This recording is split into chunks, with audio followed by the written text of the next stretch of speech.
Hello, my friends. I hope you're doing well. This is not an update on Syria, but rather a political commentary and my personal opinion about what's going on in Turkey at the current moment with the protests against Erdogan and where this could lead to and why I think personally that Erdogan is worse than the alternative in Turkey, although I'm receiving mixed comments on X because yesterday I wrote about this case, and to be honest with you, I would celebrate if Erdogan is ousted from power, which will definitely reflect positively not only in Turkey but also in the neighboring countries. So, who is the alternative in this case, and why some people are telling me no, the alternative is worse? Because he's from I don't know, like a pro-American, pro-NATO position. But I would like today to explain to you why Erdogan was one of the worst things that happened for the region, especially for Syria, especially for my country and for my people in Syria, and of course for the Armenians in Armenia proper and also for Nagorno-Karabakh. So we're watching tens of thousands of people in the streets against Erdogan. What is the case?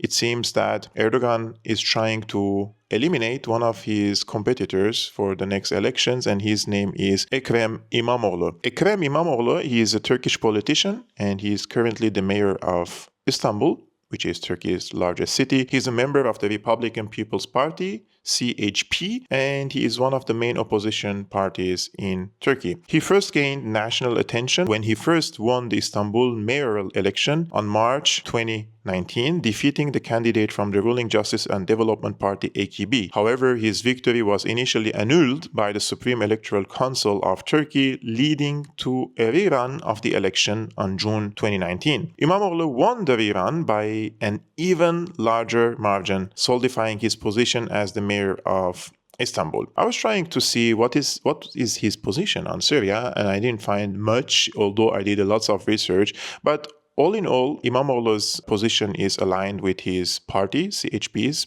and the CHP party criticizes Erdogan's handling of the Syrian conflict, but they don't offer any alternative route or alternative formula for a peaceful transition or peaceful resolution of the Syrian conflict, which at the later stage, we all have seen that this led into a regime change. I'm receiving, as I mentioned, mixed comments, especially on X, and one of the commentators said that no, Imamoglu is worse than Erdogan, and Erdogan is still trying to play both sides between Russia or BRICS and NATO. And if Imamoglu comes, then Turkey will become completely oriented on the US side. And I would like to say this is probably accurate in the context of multipolarity or the relationship of Turkey with Moscow, with Beijing, with other players. But my concern is at the current moment is Syria. And in this video, I'm going to try to argue against this, and I would like to tell you that Erdogan is definitely worse for Syria and for the Syrian people. Now, if you want to understand Erdogan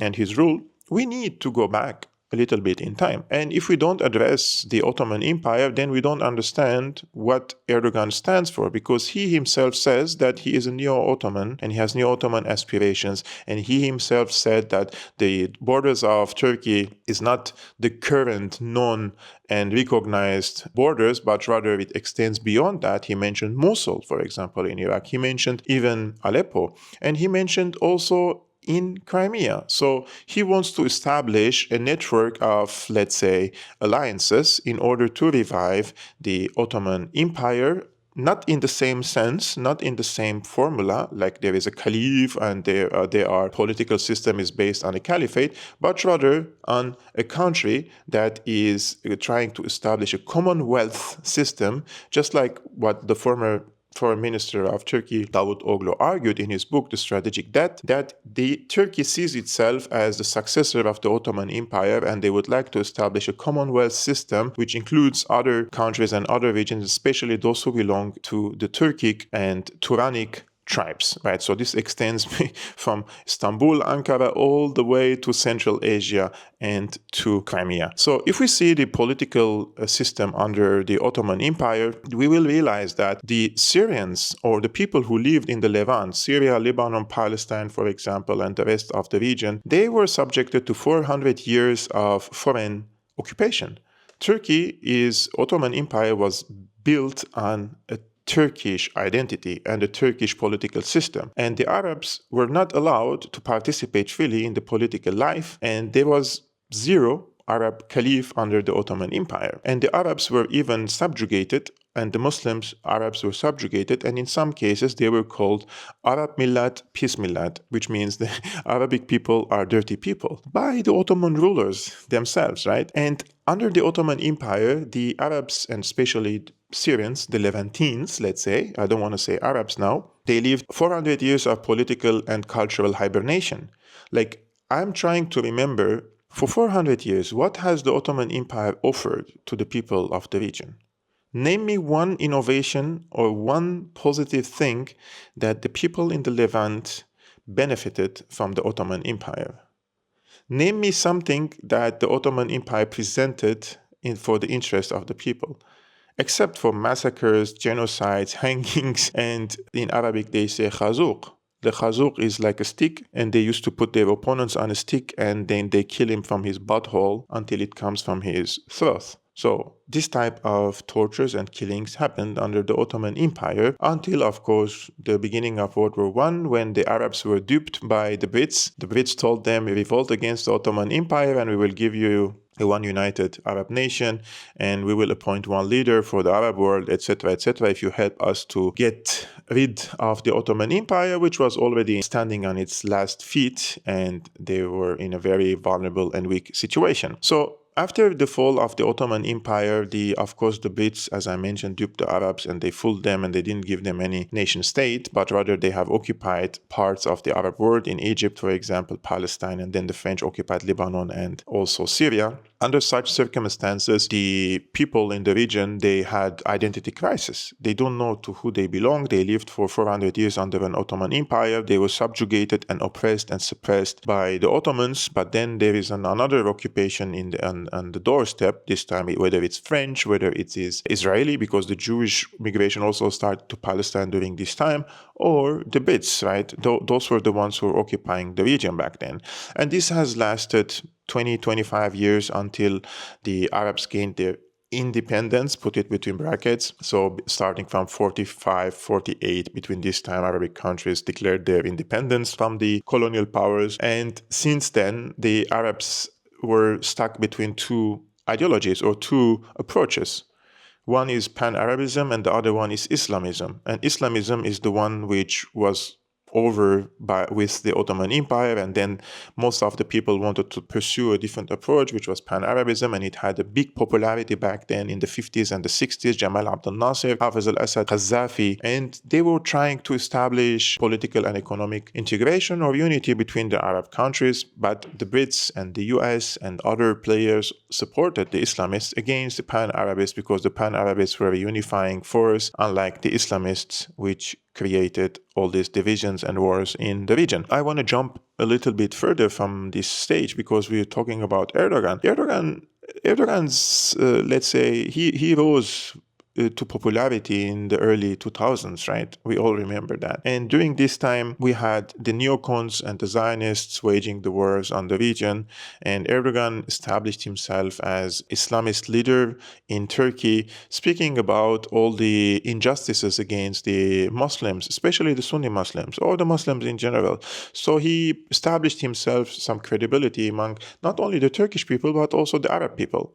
So he copied basically the Ottoman formula, but this time he used the suffering of the Muslims and the Levantines in the region by trying to portray himself as someone who champions the people of the region, for example, the Palestinians, or he is opposing the invasion of Iraq. All these things, he used them because he knew that the people of the region were humiliated by the US, humiliated by Israel, and they have been suffering and passing through defeat after defeat after defeat. So they need someone that they can look up to and hope for the region, right? And Erdogan found this vacuum of a leadership in the region and presented himself as leader not only for Turkey but also for the region. And it is easy for someone like Erdogan to sell himself and sell this image to the Arabic world, especially that he comes from this position of Islam.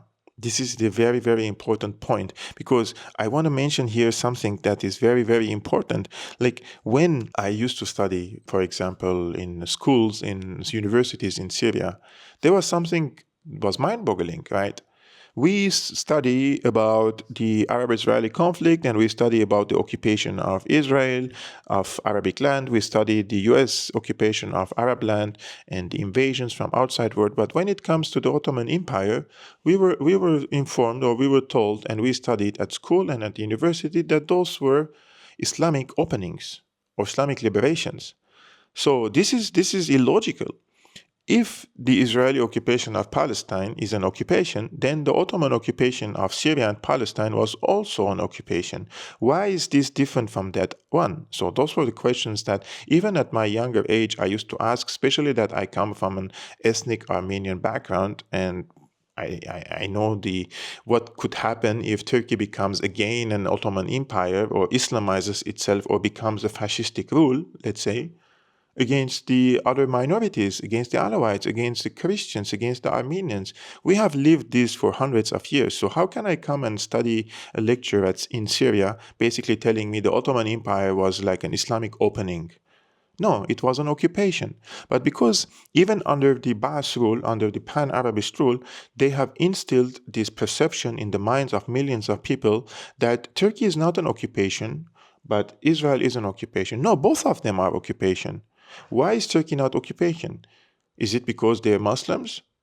Like, if you're saying that, then any other Muslim country, if they come to Syria and occupy our land, then we should accept it, right? So we didn't even respect our identity and our sovereignty and our history by calling them openings and calling them liberators instead of calling them occupation. And this has reflected on an entire generation now, which sees in Turkey as a brother nation and not an occupier. Right? And I'm not calling for hatred against Turkey. I'm calling for respect for our borders and our political matters. But Turkey has infiltrated the minds and the hearts of the millions of Syrians, basically, because of this false narrative that Turkey cannot become an occupier.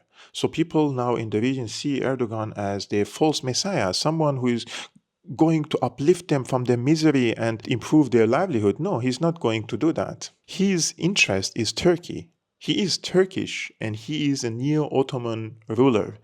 Once he reaches his goals in Syria, which he did in a big part, he will serve the interests of Turkey and not the interests of the Syrian people. So in this case, when I say Erdogan is worse than Imamoglu, my point here is very clear and very precise. Erdogan's ideology and the ideological foundation that he stands on, he is capable of buying the hearts and the minds of millions of Arabs and Muslims all around the world, and present himself as a ruler, as someone who comes from an Islamic position, which is going to liberate these Muslims and Arabs all around the world from American hegemony. But he is a false messiah because he is cooperating with the US, he's cooperating with Israel, he's sending gas and oil and fuel to Israel. He's participating in the misery of the Palestinians. He's, however, using the ignorance of the people in the region in order to present himself as a savior. And he's successful, and many people fall for it. Imamoglu, he's probably going to be the same. He's going to be supportive for NATO, supportive for this so-called opposition in Syria, or now they're in power in Syria, but he's not able to sell himself to millions of people around the world by secularism or nationalism, because no Arab feels that he belongs to Turkey from a nationalistic point of view, but rather from a religious point of view. So this is the position that I'm coming from. Erdogan is definitely one of the worst things that happened to the region, and the damage that Erdogan has done to Syria, the direct damage that Erdogan has done to Syria, is incomparable to the direct damage that Israel has done to Syria. The latter, Israel, was capable of destroying Syria's strategic weaponry only when the regime change was successful. This means that Israel needed people like Erdogan and Turkey, Saudi Arabia, Qatar to do the regime change, for Assad to flee, and there is no longer someone resisting the Israelis, and then come and destroy the Syrian strategic weapons and infrastructure, etc. But were it not for this regime change, Israel couldn't advance even a few meters inside Syrian territories. This only happened after the regime change, which Erdogan and Hamad and Tamim and the rulers in MBS and all around the Arabic world helped the United States to achieve this goal. Erdogan supported ISIS and Al-Qaeda. Yes, Israel also gave them medical treatment, gave them light weapons and some cash money, but imagine the number of the multinational terrorists flowing from influx from all around the world. Tens of thousands of them passed through Turkey. And all the salaries now of Al-Qaeda fighters come from Qatar to Turkey and through Turkey to these jihadists. And the weapons is the same. The weapons, ammunition, and machinery and everything. Turkey, were it not for Turkey's Erdogan, there was no ISIS and Al-Qaeda, and there was no Jolani. Those are all direct result of the Turkish intervention. Those are the assets of the MIT directly linked to the Turkish intelligence. So were it not for Erdogan and Hakan Fidan and the rest of the security and military officials in Turkey, it was not possible for this regime change to happen, including occupation of large swaths of territories inside Syria. And see, Jolani, he doesn't say a word about the Turkish occupation of Syrian territories, bombing of the Kurds in north and northeast of Syria, because they don't see Turkey as an outsider. Turkey is bombing and killing entire families in the north and northeast of Syria from the Kurdish communities, but they don't say a word and they don't condemn these Turkish attacks. But the other day, for the first time, Jolani condemned the attacks of Israel against one of the positions in Daraa. Also, Erdogan looted all of Aleppo's industrial zones. They have taken all the factories on trucks and sent them to Turkey. Some 1,000 factories have been robbed in Syria's second largest city of Aleppo. The city, which is considered as Syria's commercial hub, is home to some 30,000 factories that were producing everything from soap to textiles before the fighting erupted between the Syrian government forces and foreign-backed insurgents. So the direct damage that Erdogan has done to Syria exceeds, and it's incomparable to Israel. Israel is an occupier. Israel is still destroying Syria in the south. But Turkey, what Turkey has done under such circumstances is horrendous. And I wanted in this video to point this out and to tell the people that, for me at least, the Turkish occupation is as equal to Israeli occupation. However, the Turkish side has done more damage to Syria, and I have given you now entire historical and political context for you also to understand why many Syrians do not even see Turkey as an occupying force, unlike the Israeli. And in this case, I want to just point out to the hypocrisy and the double standards of people now condemning the Israeli killings of hundreds of Palestinian civilians in Gaza, rightfully so, but they are cheering and celebrating, those same people, the killings of Jolani and his gangs against the Alawites and the Christians in Syria, because they are sectarian, because they are racist, because they are radicals. And I no longer have sympathy for people who don't show any sympathy to me, to my people, to the killings that are happening in Syria.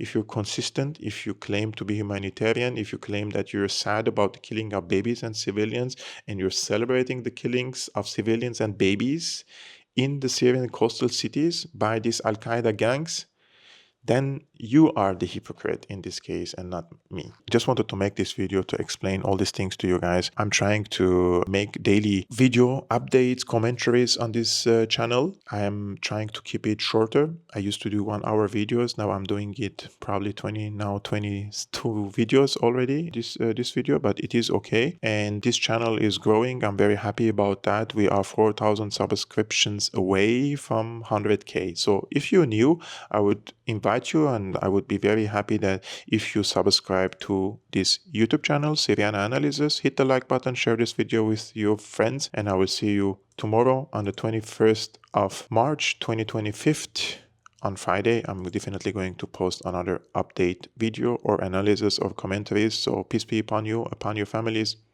Salam.